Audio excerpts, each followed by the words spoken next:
So, hello everybody. This is Archana here, and we are having our 13th book club discussion today on The Old Man and the Sea by Ernest Hemingway.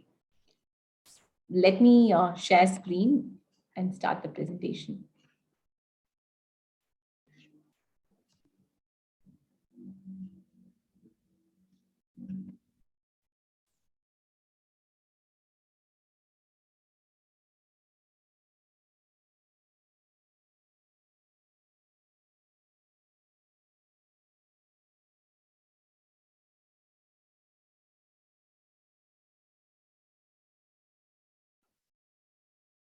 So, Hemingway was such an interesting character. So I thought we'll speak a little bit about him.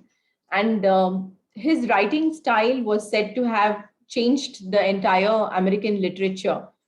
So a little bit about that, and usually the themes which he wrote about, and uh, also we'll talk a little bit about the Nobel Prize, and then specifically about the book, The Old Man and the Sea, and some discussion points and quotes. So let's go on with the discussion.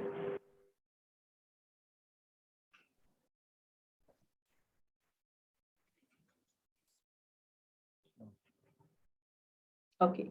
So Ernest Hemingway is famously known as the lover of adventure, the adventurer, the person, who is always out and about.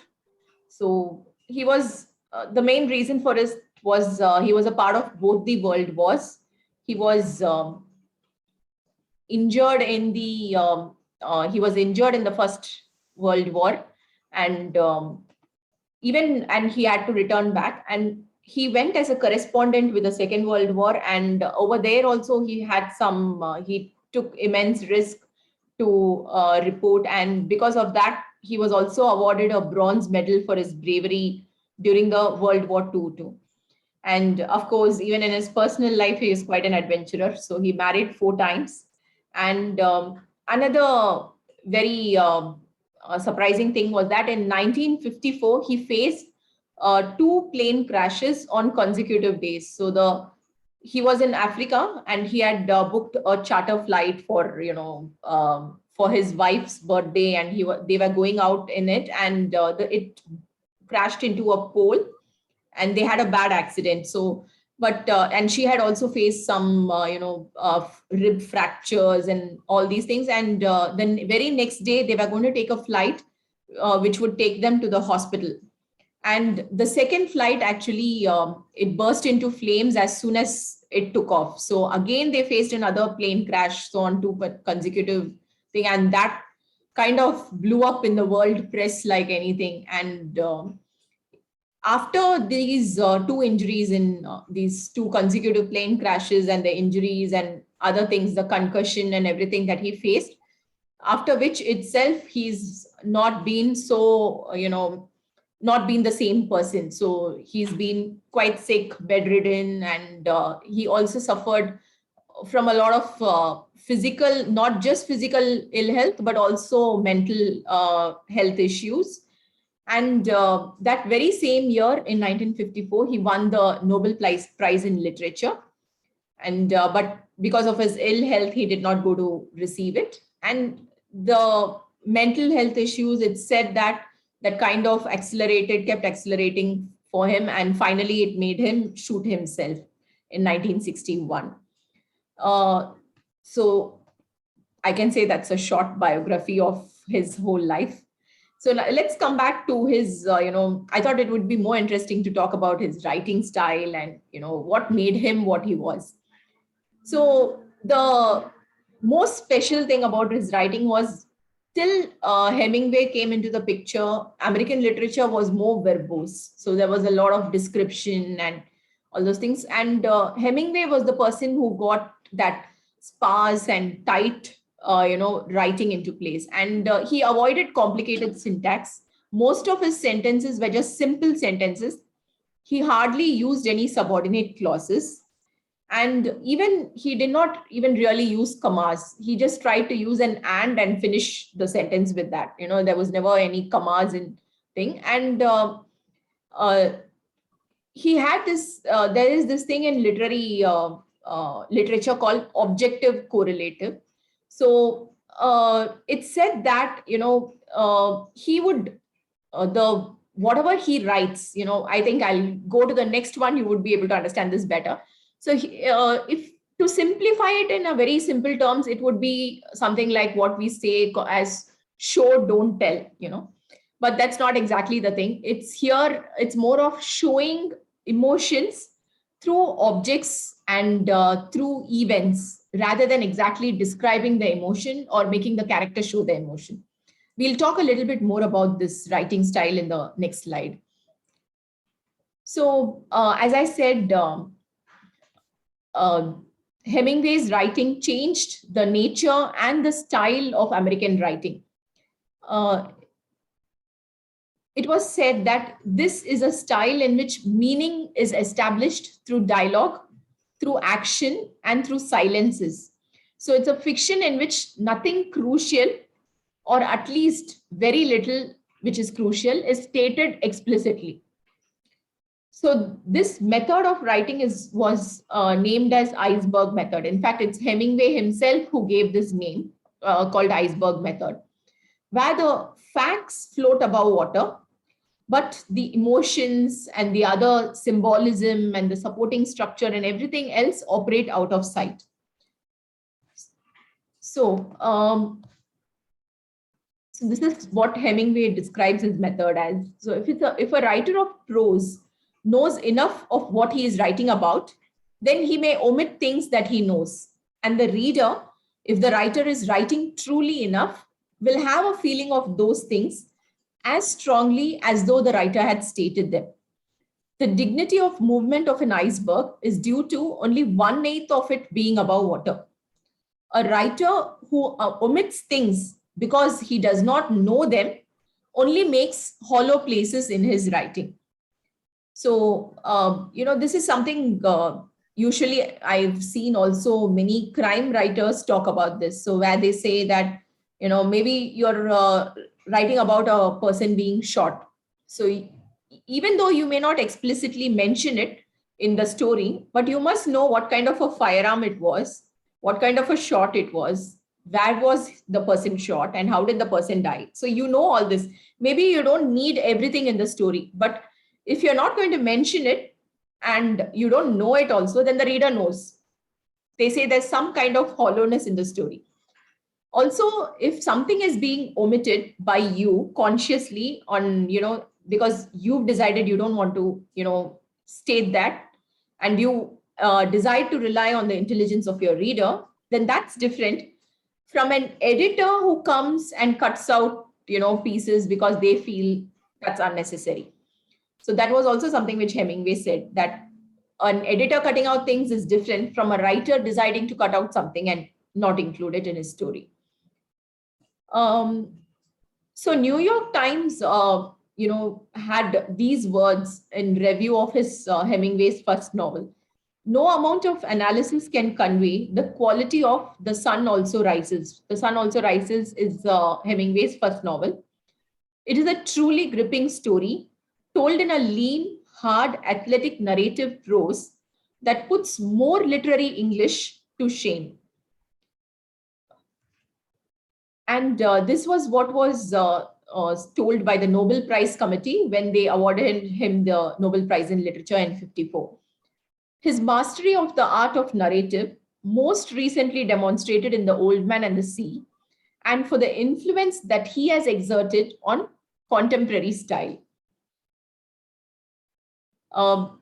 This is not anything to do with Hemingway, but I just remembered this quote when I read a lot about Hemingway's writing. So if I had more time, I would have written a shorter letter. I think this is exactly what can be told about Hemingway's writing. It's not easy to write less. It's actually harder and much more challenging to write lesser than what is necessary to convey your story. So Hemingway, usually all his books and his stories touched upon certain similar themes. So usually it's about love, war, travel, wilderness, loss, And he spoke a lot about nature, the interdependence with nature, the how man is connected to nature. And even here, we see a lot about nature in The Old Man and the Sea also. He shows us how the old man Santiago struggles with the marlin, but at the same time, he is nourished by the dolphins and shrimp. So there's a kind of dependence with nature, and at the same time, there's a struggle with nature too. And another very interesting thing, I don't know if you remember, we spoke about this in when we were reading The Great Gatsby. This clan of writers called the Lost Generation. And they were the writers who were Americans living abroad, particularly in Paris. So I just, had a few of those slides repeat themselves here just to remind you about this. So Hemingway also belonged to this lost generation of writers. And this was these were all these American expats in Paris, like you have your Gertrude Stein and Sylvia Beach, James Joyce. And out of all of them, when we were talking about Scott Fitzgerald, we spoke about the lost generation. And Scott Fitzgerald and Ernest Hemingway had a very deep friendship and a very long friendship. They supported and supported each other's writing careers and encouraged each other.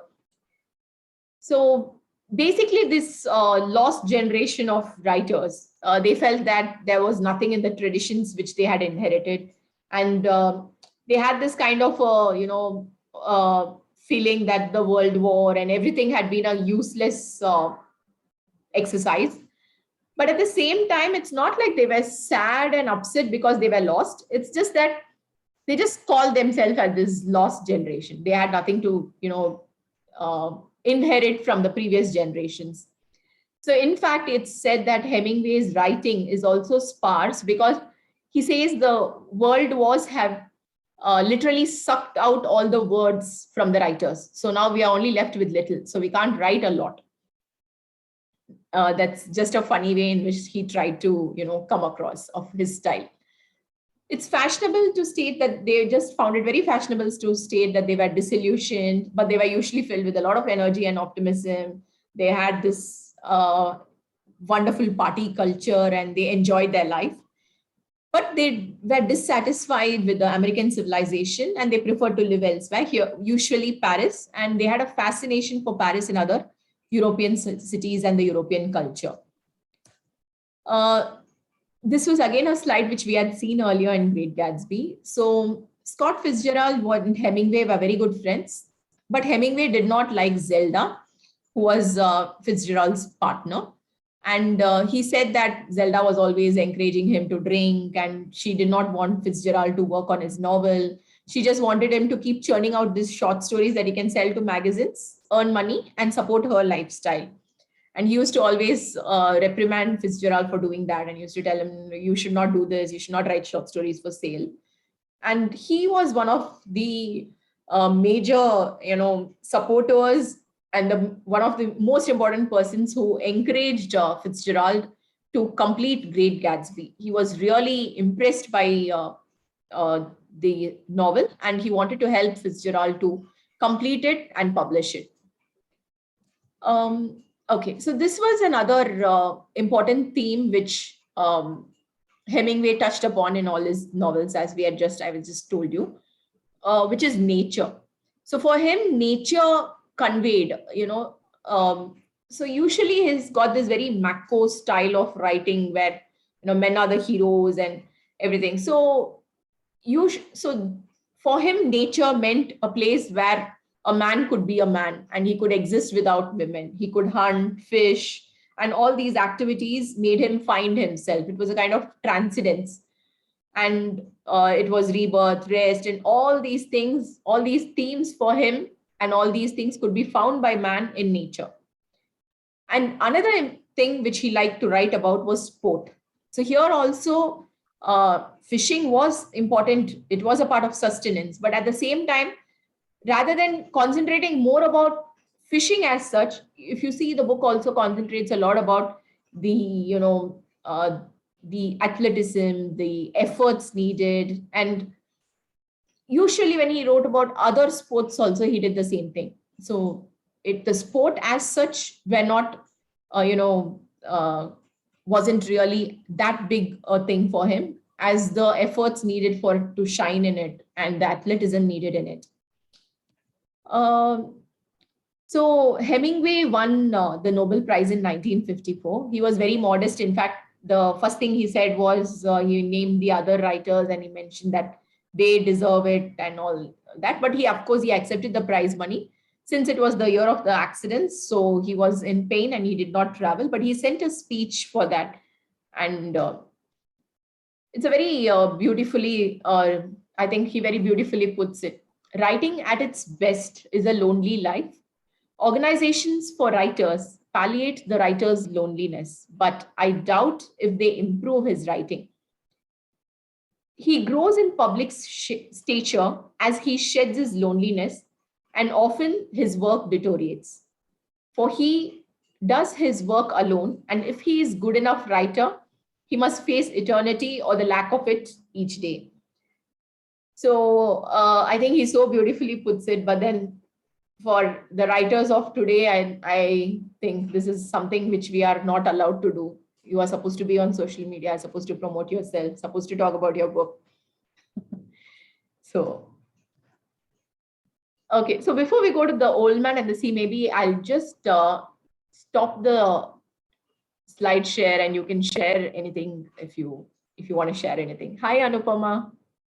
Hi, Archana. Thank you. It is so mesmerizing to listen to all this, and it's you the amount of effort, and it's simply fabulous. I'm So good to sorry have you. that I actually Friday is the I finished very late, 7:30 because Yeah. I gave tuition, so I feel very queasy joining late today No, because no. yeah, but it's my goodness, it's amazing the amount of effort you put and so much of knowledge here. Thank you. Thank you. Thank you for joining in. Hello, Shamil Rao ji. Namaste, madam. Actually, Namaste. I was a little late in joining. Actually, 5 minutes early. Yeah. It's no issue. There's no problem. As a matter of fact, this book I have read second time for this discussion. Oh, great. First time it was when I was struggling for a job and other things. It was an interview period. So what I picked up from this book was never give up attitude. It inspired me. Some books, as we come across in life, they change your life's what I call understanding or other things actually. So I will definitely proudly rather say actually this is one of the books that has helped me in my what I call struggling days. So whatever, irrespective of the result involved, the effort mattered.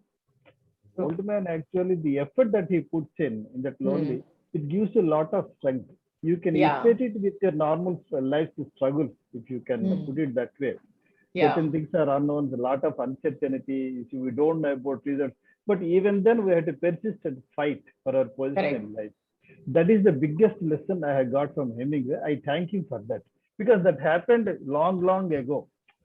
So there are interviews where failed actually, they didn't respond. But even then, this particular principle actually it has supported me a lot. So that is one good thing actually. Number two was actually this regarding this. There was one important slide about the language and the simplicity actually that he used to employ in his writing. It's a very Yes. even for this purpose, if you remember that Faulkner has criticized him once. Oh. Yeah, he said actually, you see, there is not a single word in the whole of his books actually which will drive you to the dictionary. None of the difficult words they will be using them. Then Hemingway has replied it actually. Does he think actually the wisdom comes out of that big word like that? Exact word if I can read out, madam. There was a famous interaction between these two, Faulkner and I think I'm correctly pronouncing Faulkner and Hemingway. Hemingway was never been known to use a word that might send the reader to the dictionary. And to which Papa, Hemingway was referred to like that. To which Papa replied, poor Faulkner, does he really think big emotions come from big words? Like that, he retorted to that. These are the two things I would like to say about the time being. Thank you very much, madam. Thank you. Thank you. Thank you. So there is this also, I'm sorry, I don't remember the name. Another author also mentions that, that Hemingway's writings are devoid of emotions. Yes. But, in fact, they are trying to, it was like a review of his book, and it tried to, it was an appreciation of Hemingway's writing. He didn't try to Yes. negate it. He was trying to Yes. say, yeah, it's very good. He doesn't try to show emotions in his writing and all that stuff. So for which also, there is a thing which Hemingway states that that's not the intention. If I'm not going to show emotions, then there's no story over there. Exactly. I don't want to show it, explicitly, but it has to be there. Exactly. Of course, it is there. But one thing I'm not able to reconcile with this book, madam. He speaks so much of life. And there is also a comment actually, see, man is not born for defeat, something like that. Yeah, yes. See, that basically is what propelled him, or what actually made him to kill himself, commit suicide. That I was not able to. He communicated something in books and realized actually he ended in like committing or in a defeatist mentality. Yeah. That I was not able to reconcile. So actually, I read a little bit about it. So his Please. father, there was some family mental illness which was going on in his house. So his father committed suicide, and both his brother and his sister, both of them also committed suicide. So there was Okay. some, I think the medical science wasn't, now there are various illness names which they are mentioning, and they are telling probably he suffered from this. And Yes. his accidents kind of increased his thing towards it. But that time, they didn't have the correct terminologies, or they couldn't diagnose it properly. So they couldn't say what it was exactly, but it was definitely some kind of a mental illness which he was suffering from, which is what made him do it. Because he didn't have any problems in life or something. His wife was there, she was taking care of him. No. Yeah. Yes. So there wasn't really any reason to do it. He had he was a heavy drinker. So That is correct. heavy alcoholic. So that also they are saying could have led to, his mental health deteriorating even further. Actually, if you there's also another aspect is, when you look at things, when you write, you tend to look, every emotion becomes that much more you, everything becomes in a you start viewing it in a more zoomed up manner. Even if you're the hurt, a normal person would take it in a stride, but for a writer it becomes so much more magnified. I think some people, especially it is, if you notice, it is a lot of creative people who are at odds with the situation. Sometimes they tend to, call it quits, Yeah. which a normal person might still, hold on to. On the surface of it, he had everything, but that's Yeah. what the tragedy of the whole thing. Yes, yes. You are very correct, madam. You are very correct. But in this case, Hemingway, if you read his books, actually, as madam has just said, he's all masculine and he writes Yeah. sports, a fist, the story of basketball, fist fights, hunting, animals, so many things. The image that he builds up out of his books is a very strong personality. And even this particular book for discussion, it is autobiographical. For 10 years, there was a book he could write. After 10 years, he wrote this book, and that placed him in a what a wonderful position. That's why it was a little difficult for me to reconcile. What you said is correct. Sometimes writers end up in, but particularly Hemingway was more of a Meko, as just madam has said. Thank you, madam. More masculine, but is what I feel. Yeah.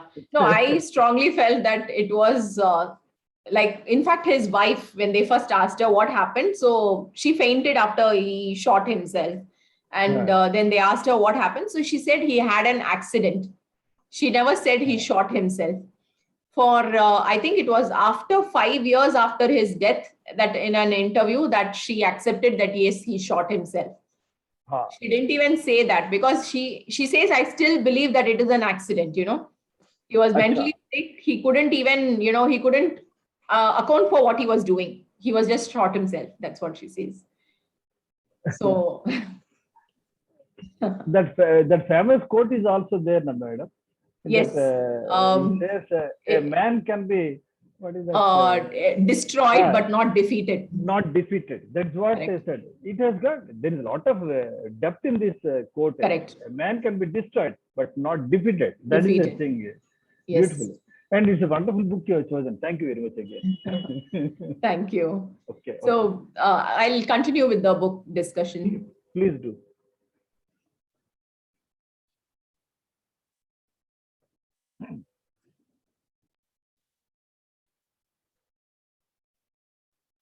Okay. So The Old Man and the Sea won the Pulitzer Prize in May 1952. It was inspired by a real incident. So in one of the articles, he had mentioned something about a fisherman, an old fisherman who goes out in the sea and who disappears for 3 days. And some of these incidents actually happened. And that actual incident was the inspiration for this story. And also the character, the old man Santiago, is based on Gregorio Fuentes. I'm not sure if I'm pronouncing it right, who was actually Hemingway's first mate when Hemingway was out in the sea. This person is also a Spaniard who was living in Cuba, Gregorio Fuentes. So the character is completely based on him only. The book is very famous for being a favorite of Saddam Hussein, and it's also came in the list of UK's 200 best loved novels. So this sentence, everything about him was old except his eyes, and they were the same color as the sea and were cheerful and undefeated. This was considered as the giveaway line to show that this was based on Hemingway's first mate, because Hemingway's first mate also, he had eyes which were blue. So it said that based on that, only the entire, description of Santiago and how he yearns for his home country and other things. Like, for example, this person was a Spaniard living in Cuba, and after many years, he again applied for his Spanish citizenship. So here in the same thing with Santiago, we see him, thinking about his homeland, thinking about the past, yearning for the past and all that. So all that was based on the character. Now, and a very interesting thing about Old Man and the Sea, and I don't know how many of you realized this, what's the lot of religious overtones in the book. Yes. There's a lot of Christian imagery in the book. Did you realize that? Yes. Yeah. And for your information, actually, apart from reading this book, I saw the movie also. That. Oh, okay. Spencer Tracy's movie. So yeah. when he goes and comes back actually from the sea, when he prays and returns, actually he carries that mask like a cross on the shoulders of Christ. Actually. Yeah. I found it, and I referred to and found out actually there were Christian references. Even the old man also makes a promise: I will do these many prayers, I will do that, I will do this and other thing. You are very correct. Correct. So there's a lot of things that, his injured hands are, compared to his palms. It's Jesus. The palms which are injured. So same like Jesus Christ. And when the shark attacks also, he makes a sound, which is described as a man being crucified. And again, how he carries his mask up, just like what you said. And the final, position when he's resting, on the floor. Yes. That's also is described in the same way as how Christ is positioned on the cross. So I think a lot of Christian imagery has been used in this. And also it's said that there's a lot of Christian themes like transforming the loss into triumph and facing the inevitability of death without complaint. And in doing so, he's literally transcended it. And so when he regains Manolin as an apprentice, it's said that it's just like how Santiago is once again, it's like he's resurrected. Once again, gets a new energy and a new life in him, just like Christ. So there's a lot of comparisons done with that. Also, it said the whole theme of the book was an answer to the critics. So Hemingway's novel Across the River and Into the Trees was published in 1950. Yeah, and it met with severe negative criticism. for nearly 10 years before Old Man and the Sea could be published, for nearly 10 years, all Hemingway's works were very harshly criticized in the press. And so Hemingway says that it is said that the whole story itself was the way in which, it was an answer of Hemingway to his critics. So The Old Man and the Sea, yeah, is considered like a symbolic attack on the literary critics, the elderly master fighting and, winning over his long-time adversaries. That was also a very interesting way to Yes, think of the book. Yeah. So there are a few topics I thought about discussing. So one of the main themes of the book is the strongest theme is the friendship. And Santiago and Manolin are seem like such different, different in age, different in character. One is an experienced and the other is a young boy. But the friendship between them has been very beautifully brought out by Hemingway. And so initially, Hemingway, before starting the book, he wanted to write a book which shows about uh, a, a very deep and meaningful relationship. That was his aim. And he initially thought about writing about a mother and a son, in fact. So he kind of played around with that idea. And later it's said that he started writing up The Old Man and the Sea. So this was the main theme, the main, what he actually wanted to show in the book was the friendship. And this was a friendship which kept Santiago going to the sea. It was one of the reasons why he was able to fight the marlin for 3 days and win and, kill the fish. Even when he wants to kill the fish, he keeps telling himself, that I must do it because I need to show to Manolin what a man can do and what a man endures. He wants to be a role model to the boy. And even when he's lonely and he's in the boat, he keeps talking to, Manolin, just like how he's fighting his own death in the, and all that. But at the same time, he's also fighting his loneliness. He keeps talking to the young boy, though there's no one there. And the young boy also looks up to him, like, really looks up to him. He keeps saying that, the best fisherman is you. There's nobody like you. And that kind of makes Santiago want to live up to the boy's statement.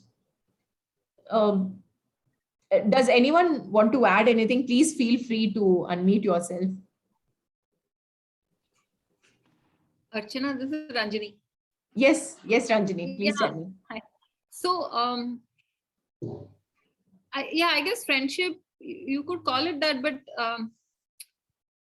there are, not many characters, right, in the whole novel. Basically, Yes. actually, the Marlin is the big character, and then Yeah. and Santiago himself, and Manolin just comes in the beginning. At the end, he sort of bookends the novel. Other than him referring, "I wish the boy was here," kind of a thing. I was also. I haven't read any other books by Hemingway, but I was curious to know whether, like you said, he writes about nature and stuff, but do his books or do his novels typically have more people in them, or few people with more, objects or nature? Because, there's very little dialogue as a result, because there is no other person other than him talking to himself. So that one whole aspect of storytelling, which is moving the story through dialogue, is not there. So it's a lot of descriptive, and I think to his credit, I must say that it was all about being on the sea for, these 3 days, and it's like filled 200 pages, right? So I'm like, wow. No, it's only 85 pages. I mean, I was reading on the ebook, right? So Oh, it was okay, like, okay. I was like, a lot of about this, about one thing, which Yeah. and some authors do it very well. But my question was, is Hemingway's strong suit more about like what you said about nature, or is that his tendency, or is it just this book where there aren't that many characters, so the interrelations, the learnings that we get through conversations, through story moving forward through other people, it doesn't happen here, right? It's very linear. Yes, I think it's very linear, but though, like when you say it that way, yes, Manolin comes in the beginning and then he comes in the end. But somehow when, even in the boat, when, you know, the old man keeps thinking about him, there was, it, I don't know, it felt like his presence was there. I of course understand it wasn't there, you know, but I don't know, somehow I felt he was there in the book, throughout the book, even in the, when the way Santiago kept talking to him in his mind, and you know, sharing things with him, thinking about this is what he would have done if he was there, this is how he would have handled it if he was there. And I don't know, somehow I think Hemingway, usually in his books also, I have read a couple of short stories. I have not read any other novel by him. And also I've read this book, Hemingway on Writing. I don't know whether you know about it, Ranjini. You've seen that? I have a copy of that. No, I've heard about it. In fact, It's beautiful. famous quote is that easy reading is hard writing. And I think he exemplifies that in his own writing, right? So it's very easy to read, as you said, you know, the sentences are not complicated, and that's Yeah. style that maybe he was among the first ones to do it. But I think nowadays, if you look at writing advice, everyone quotes Hemingway, right? for lean writing. So yeah, I haven't read that, but I do know that he is considered. Yeah, it's a very good one. It's a very I think it's a very good book for any writer to read, you know. It's not very like the usual writing books, it's not very blah blah blah, so it's a lot of just a few letters, quotes and stuff. It's a very thin book, but it's a very nice one. And even in you know, even in that, even in the way he shares his writing advice also, you realize it's very minimal. And you can see his passion towards writing in it, but it's not very, you know, it's not very obviously put. I think that's his way of writing itself. So he says you state the facts and the facts will show the emotion. Am I answering your question or am I not? No, I was asking whether that's his style, to not have too many characters, and like you said, yeah. So Yeah, and always all his books either have the theme of nature or they have the theme of a sport. And in both, whether it's nature or sport, there's some kind of, you know, some kind of fight the man undergoes with that, you know, with either a natural element or, you know, or with a sport or with war. Wherever, you know, it's, there's that kind of that the whole story is about that fight. And whether like, and as he said, whether you win or not, it's like you're you know, you may be destroyed but not defeated. yeah, because in the boat also he talks a lot about the baseball star Joe DiMaggio, right? He keeps right. ball and what would he do, and you know what and things like that. So there is a brief mention made about his wife and some photo that, you know, is hidden. Even when he's alone and talking to himself, he seems to be either about this boy or about Joe DiMaggio. He doesn't talk about any other family or, you know, intimate relationship, at least in this. I'm not sure if that's Hemingway for you. Yeah, so that's something which he's criticized for in the current you know, by many people, I think, that women never get any importance in any of his books. And so that's the way he is, so that's how it is for him. So when even nature is the place where a man is a man without any women, so that's how he tries to portrays his characters. Okay, thanks. But for me, there are two heroes actually, madam. One is, as such, we know, it is fisherman, and the other one is Malayan, actually huge fish. Yes. In a way, actually, both are on the two different sides actually. One trying to destroy the other, or one trying to kill the other. That way, actually, you can call one side hero, another is a villain, whatever it is actually. But there are two people who matter in the story. Maybe the object it is different. One is a fisherman, another is a fish actually. So both have important things. If there is no fish, actually, there is no fisherman. We would not even able to know so many things about man, his what is called persistence, defeat, death, philosophical analysis, and other things. So I feel actually fish has also played an important role in the book, madam. Thank you. True. And So fish is also male, huh, interestingly. so So, That and uh, there's a I'm, place he says that because he's a male, he knows because he's been hooked, but he's handling it so peacefully. So that's why he knows it's a male. He says he makes that is excellent. And there's also the thing of the dolphin, right? Yes, He yes, talks about a pair of yes, yes. dolphins and was it dolphin or another pair of fish? He talks about the female gets caught and then the male keeps watching. I think there was one episode. right. He That is always, yeah, the stable ones are the males, and the females are always the ones who are the flighty ones, and even the fish. yes, yes. He also talks about the sea itself, right? Like Elmar and Lamar. Yeah, right. Yeah, that also he says. Yeah. So if it's Hemingway, the hero has to be a man. So I guess because Marlin is so important here, it has to be a man.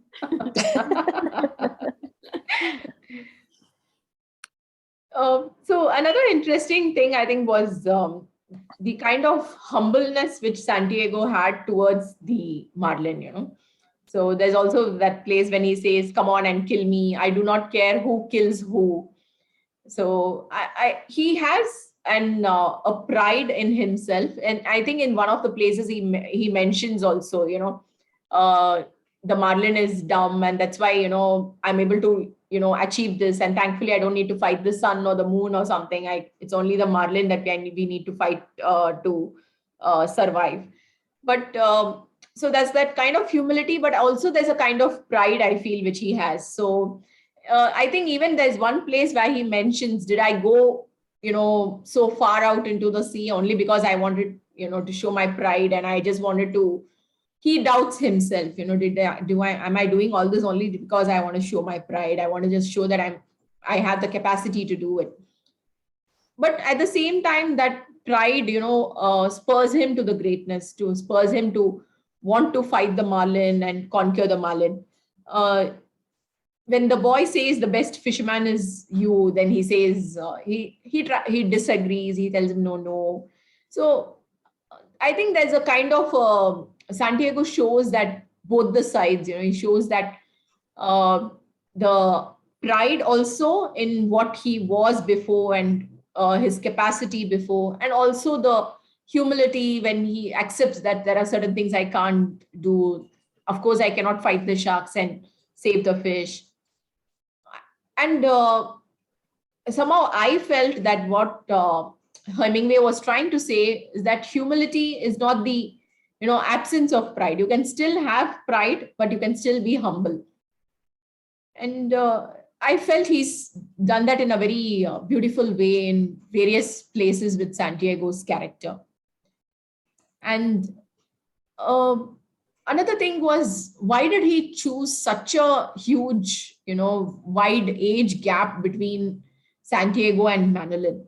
I It felt like a very unlikely friendship. So Manolin is bringing the energy and enthusiasm into the into the picture, but Santiago has the wisdom and experience. Both understand the value of the other, and Santiago wants to be a very good role model. He wants to show Manolin what a man can do, and he remembers his youth also. Manolin reminds him of his youth. He remembers of the lions on the beach. The lions on the beach is the symbolism of what he was in his youth. Something else which I just felt, which I'm not sure how much of it, I've not read this anywhere. This is just my own feeling. Uh, in 1950s, after his fourth marriage, in fact, Hemingway had developed a relationship with an Italian lady, and she was just 18 years old.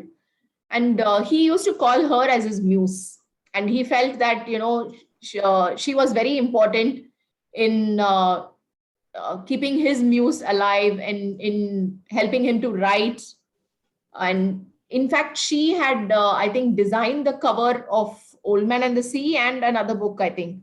Some two or three of his books, the cover design was done by her. So I am not sure, but just my feeling was maybe he tried to show his relationship with her through the eyes of, through the relationship of Santiago and Manolin, and how Manolin was actually keeping Santiago young, and, how Santiago's wisdom and experience was uh, very useful for Manolin, because this lady also went on for later, after a few years, to publish a book of poems, which was, vetted by Hemingway and which was supported by Hemingway. He encouraged her a lot. So somewhere, maybe he wanted to depict that relationship through the Old Man and the Sea, and in the Old Man and the Sea through Santiago and Manolin.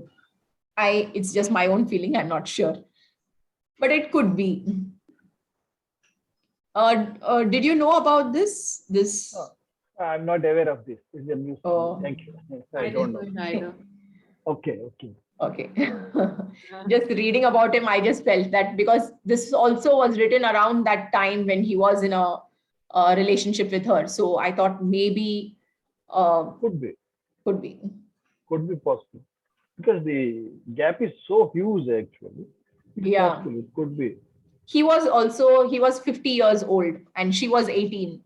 So that was also a very, very unlikely friendship. So No, the book is in a way autobiographical actually. yeah. As True. you said, there was a failure. At the 10 years, he could not write. He finds Mm. himself actually very much criticized by his critics and other things. He was taken to task. Then he wants to come back and say, I'm not like that. And he gets identified with the fish. Only carcass reaches this flesh and everything eaten away. So he has put the sharks and critics at parallelly. It could be autobiographical, this story. True. True. So I had a few quotes which I wanted to share. He no longer dreamed of storms, nor of women, nor of great occurrences, nor of great fish, nor fights, nor contests of strength, nor of his wife. He only dreamed of places now and of the lions on the beach. They played like young cats in the dusk, and he loved them as he loved the boy. I thought this was one place where you can say the boy reminded him of his lost youth. And if I were him, I would put in everything now and go until something broke. But thank God they are not as intelligent as we who kill them, although they are more noble and more able.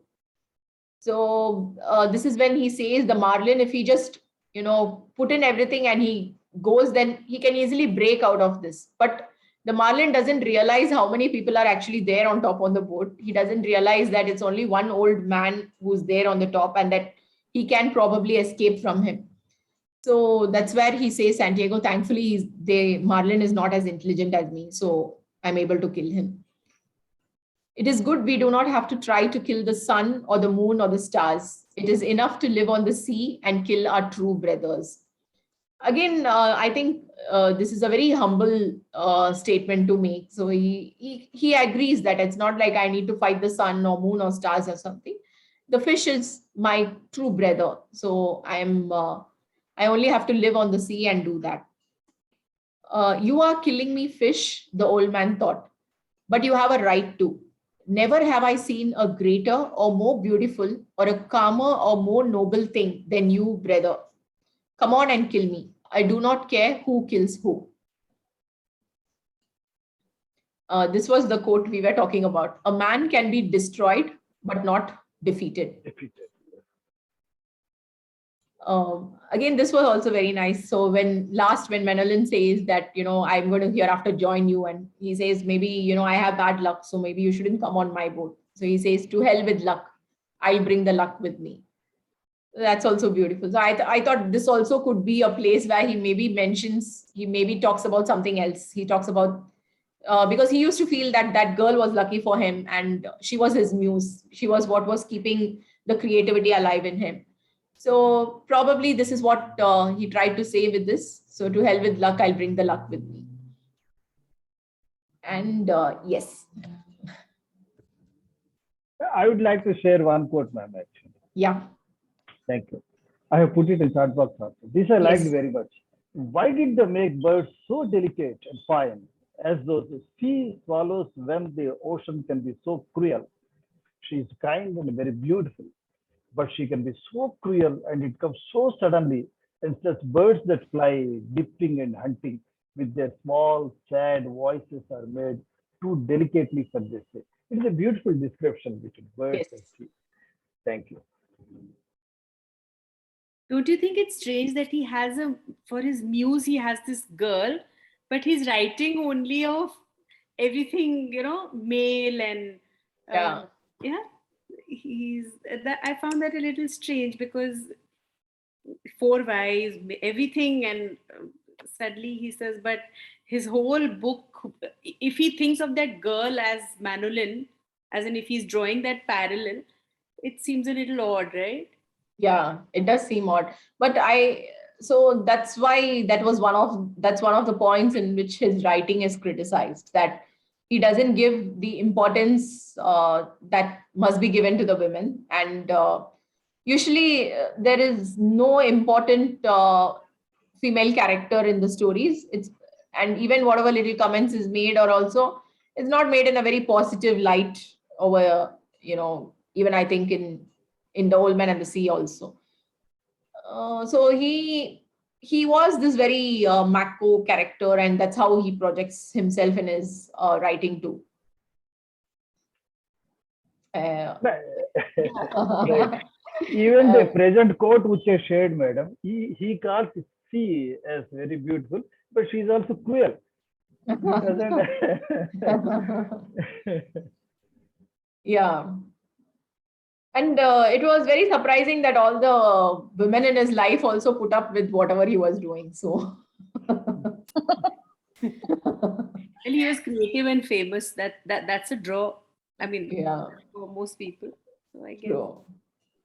But I'm sure till he won the Nobel Prize, he wouldn't have been very rich. I'm not sure. Maybe he was. I'm not sure. Can't say. Apparently, in the 20s and 30s, he was doing very, very well. His books were. Oh, really? Oh. I read somewhere like before he hit that bad patch, that 10-year bad patch. His books Okay. this was his comeback.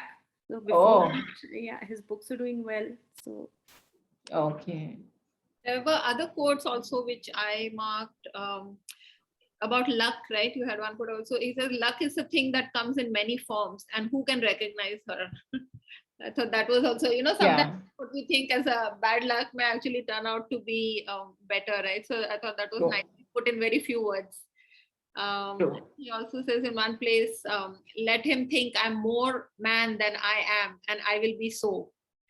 I wish I was the fish, he thought, with everything he has against only my will and my intelligence. So I thought, like, that if you think you are stronger than you are, then Yeah. you are. Right? yeah, good. Correct. That's a good one. Exactly, a big fish. The big fish could have done any number of things to just overturn this fellow into the sea, or Yes. like bigger than the boat itself. Yeah. And in one place in the beginning itself, he says, I may not be as strong as I think, the old man, Yes. but I know many tricks and I have resolution. So I think that also, right? Many times when you're young, you count on your strength and maybe luck, but this guy is like, he knows he's not strong, but he says, I still know a few tricks, right? I have resolved that, like this 85th day, I will not return empty-handed, kind of a thing. So I thought some of those things, so like with very few words, Hemingway, true Yeah. to style, said. And also, it was very interesting that last scene which happens, right? Where so they face so much of struggle, and then he brings the fish, and there's only the bones which are remaining. And the kind of support the community also gives him, they provide him food and all. They don't mind, giving the fisherman the food and everything. Finally, the tourist who comes, it's nothing for her. It's just some fish bone. And she's like, oh, okay. Was it a shark? Fine. Though it's not a shark, it's actually a marlin, but she doesn't know the difference and she doesn't care also. It's nothing for her. So I think that was also a very nice way of showing that something which may be very big or very huge for one particular person or one particular community may not have any importance at all for someone else. Yeah, That's true. Yeah. There was quite a bit about luck, actually. Like Yeah. 2 or 3 quotes about luck, and it's different from the one that you had. Hmm. And I think, yeah, I caught on the religious themes, but to me it was always interesting, right? On one hand, he respects the fish, especially once he realizes that this is like probably the biggest catch of his life. So there is respect, but there's also this balance of power, right? So it's like, okay, one of them has to kill the other, but still, it's like, it's a worthy opponent, but still it has to be defeated, kind of a thing. That I'm going to get you. So Right. I found that contrast very, in a way, unsettling, because there is respect, and he calls it brother and all that. But end of the day, it's almost like, this is what I have to do. Yeah. And maybe he did it because, okay, he'll come back very victorious with that giant fish, but then actually there's nothing left by the time the sharks get to it. So Yeah. pride and humility, everything plays out in those 3 days, pretty much. Correct. Yeah. So I guess that's what makes the book interesting enough to win a Nobel Prize, I guess. Hmm. That was kind of anticlimactic, no? I mean, he manages to catch this huge thing and then he comes home with just the Only skeleton. bones. Yeah, Yeah. right. That was. And I think It is some. cases where Sorry. once the shark, like the first shark that gets a bite, and then the next two, there are parts where he says, now the boat was lighter.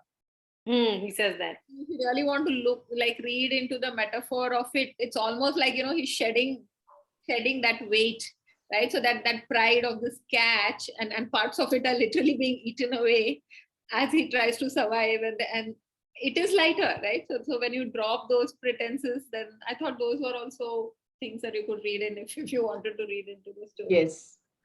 I find actually, as in the case of life, actually this defeat and victory is cyclical.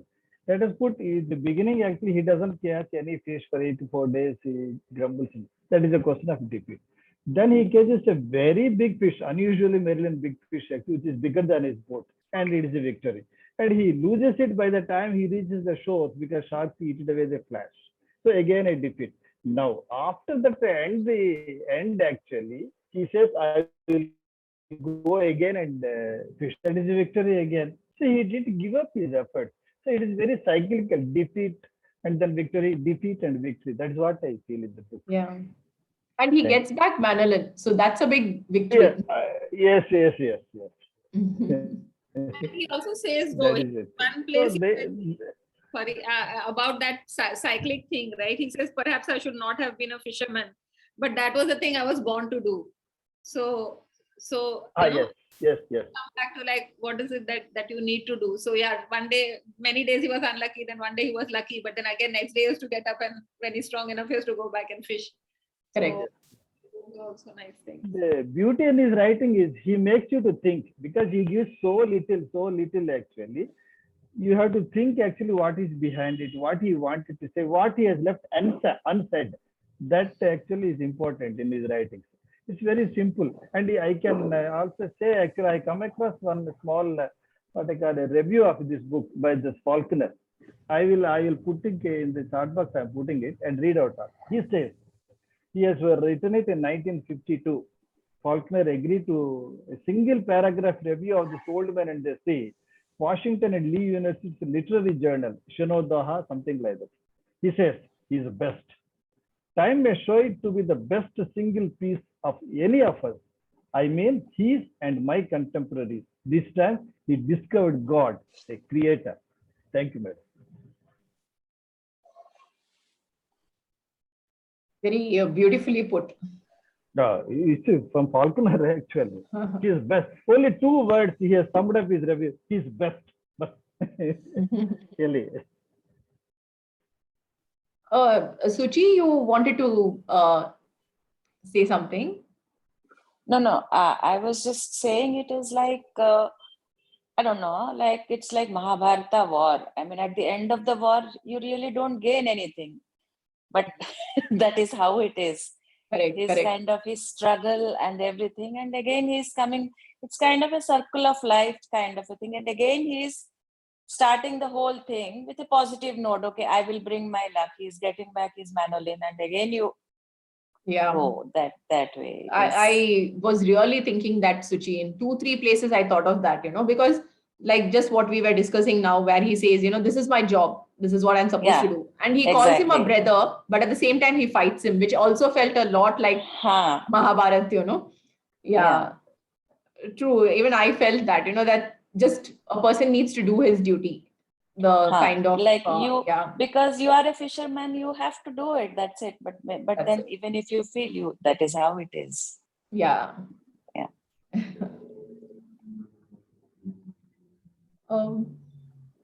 Great. I in fact thought a small book would have a smaller discussion, but it never seems to happen.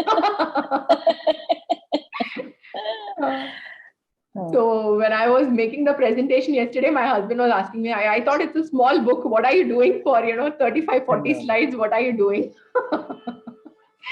No, again, we are proving that Hemingway is right. You don't need big words Yeah. or a lot of words to explain Yeah. or express something. That is what True. it is. True. So beautifully, he has expressed a lot with so few pages, I guess. Yeah. So thank you so much. And before we wind up, I just wanted to show you something. So we are reading East of Eden next. And I don't know how many of you know about this book. Do you know about this one? The Journal of a Novel. No, I don't know. Okay. Okay. So I'll just read out the blurb and you will know about this. While writing his first novel, East of Eden, John Steinbeck kept a notebook addressed to his friend and editor, Pascal Covici. Sorry, I'm not sure if I'm pronouncing it right. So the book, what he was doing is in the notebook, he used to write to his editor every day. So the book, it was concerned with his everyday joys and fears, from his minor obsessions to his deepest convictions. And of course, with the novel, he felt to be the epitome of his art. This journal was never intended for publication. It gives a truly fascinating insight into Steinbeck, the author, and Steinbeck, the man. So it's called as Journal of a Novel. And many years ago, I found the book and I had immediately bought it because I had East of Eden, and it was always my dream that when I read East of Eden, I should read this one too. Okay. So Great, I great. wanted to tell you this one. So in fact, it said that he had this huge notebook. He used to write his novel longhand. And in the huge notebook on the left side, every morning, he used to start writing by writing a letter to his editor. So he would keep writing on the left side a letter to his editor. And as it's just going on, suddenly he himself didn't know when he would stop that and when he would just shift to his manuscript. So some places in the letter to the editor is like, it has all funny things like they are shifting home and he can't concentrate and focus on writing. His sons are running around and they're disturbing him from writing his book. And all those little things. It wasn't really meant for publication. It was just something to get him to start writing. It was like his writing exercise in the morning. But at the same time, it speaks a lot about, those letters also speak a lot about what are his thoughts, what are his process of writing, and, all those little things, I think. And suppose if he's writing a scene which he's finding difficult to handle in the book. So why is he finding it difficult? What is he struggling with in trying to convey that particular scene, and those kind of things. So I just wanted to tell that, it's called as the East of Eden Letters, the Journal of a Novel. So in case any of you are interested, maybe you can pick it up and go through it too. So next month, we'll meet for our East of Eden discussion. Hopefully, I'll read both by then. Yeah, sure. Thanks a lot. It was a wonderful discussion. Thank you so much for joining. Thank you everybody for coming and making it great. It's all because of all of you. Thank you so much. Thank you. Thank you. Thank you. Bye. Thank you. Okay, Bye. bye. Bye.